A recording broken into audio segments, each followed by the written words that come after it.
Yo guys, pada episode sebelumnya kita telah membahas corak kehidupan manusia praksara pada zaman batu yang terdiri dari budaya Paleolitik, Mesolitik, dan Neolitik. Sebenarnya masih ada satu lagi budaya zaman batu yang sangat menarik untuk dibahas. Budaya zaman batu tersebut adalah budaya megalitik atau zaman megalitikum. Secara etimologis atau asal-usul katanya, megalitikum berasal dari bahasa Yunani yaitu mega yang artinya besar dan litos yang artinya batu. Peneliti menamakan zaman ini megalitikum karena ditemukan hasil-hasil kebudayaan berupa batu-batu besar guys. Budaya megalitik diperkirakan telah masuk ke Indonesia pada periode 2500 sampai 1500 tahun sebelum Masehi yang dibawa oleh bangsa Proto-Melayu. Periode megalitikum sebenarnya juga termasuk ke dalam masa Neolitikum atau zaman batu muda. Budaya megalitik memiliki keunikan tersendiri yaitu ditandai dengan penggunaan batu besar untuk menunjang sistem kepercayaan mereka. Masyarakat pada zaman itu sudah memahami adanya kehidupan setelah mati.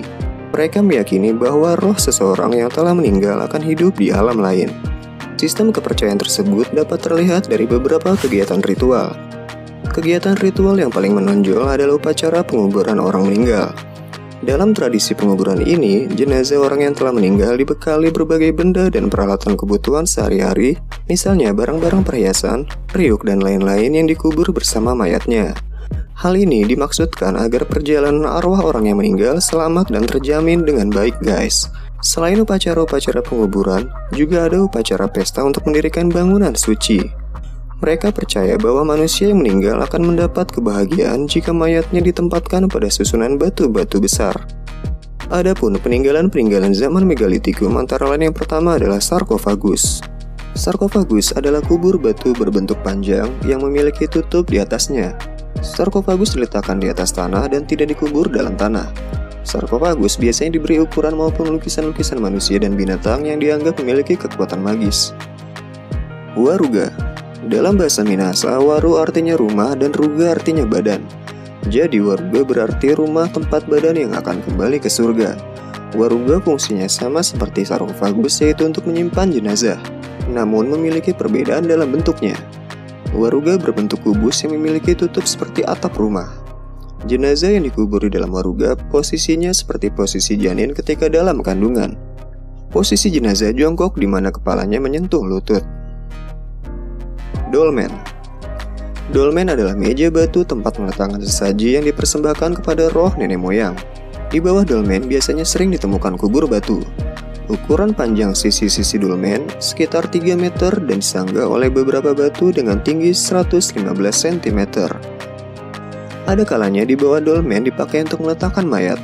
Agar mayat tersebut tidak dapat dimakan oleh binatang buas, maka kaki mejanya diperbanyak sampai mayat tertutup rapat oleh batu. Selanjutnya ada punden berundak. Punden berundak merupakan bangunan yang disusun secara bertingkat-tingkat. Bangunan ini fungsinya sebagai sarana upacara pemujaan roh nenek moyang. Punden berundak memiliki 3 tingkatan. Tingkat yang pertama melambangkan kehidupan di dalam kandungan. Tingkat kedua melambangkan kehidupan di dunia. Dan tingkat ketiga melambangkan kehidupan setelah meninggal. Punden berundak merupakan konsep dasar pembangunan candi-candi di Indonesia. Menhir. Menhir adalah batu tunggal, biasanya berukuran besar, berbentuk tugu dan biasanya diletakkan berdiri tegak di atas tanah. Menhir biasanya didirikan secara tunggal atau berkelompok sejajar di atas tanah, tetapi pada beberapa tradisi juga ada yang diletakkan terlentang di tanah. Fungsi menhir adalah sebagai media penghormatan, menampung kedatangan roh dan sekaligus menjadi lambang orang-orang yang diperingati. Arca batu. Arca batu adalah patung yang terbuat dari batu besar yang dibentuk seperti manusia maupun hewan yang melambangkan sebagai nenek moyang. Peninggalan arca atau patung ini mempunyai fungsi sebagai pemujaan. Para peneliti menemukan arca di Sumatera Selatan dan Sulawesi Selatan. Batu-batu besar ini menjadi lambang perlindungan bagi manusia yang berbudi luhur, dan juga memberi peringatan bahwa kebaikan kehidupan di akhirat hanya akan didapat sesuai dengan perbuatan baik selama hidup di dunia. Upacara kematian merupakan manifestasi dari rasa bakti dan hormat seseorang terhadap leluhurnya yang telah meninggal. Sistem kepercayaan masyarakat praksara yang demikian itu telah melahirkan tradisi megalitik. Sistem kepercayaan dan tradisi batu besar telah mendorong berkembangnya kepercayaan animisme. Kepercayaan animisme merupakan sebuah sistem kepercayaan yang memuja roh nenek moyang. Di samping animisme, muncul juga kepercayaan dinamisme. Menurut kepercayaan dinamisme, ada benda-benda tertentu yang diyakini memiliki kekuatan gaib, sehingga benda itu sangat dihormati dan dikeramatkan. Oke guys, mungkin itu aja yang bisa kita bahas dalam episode kali ini.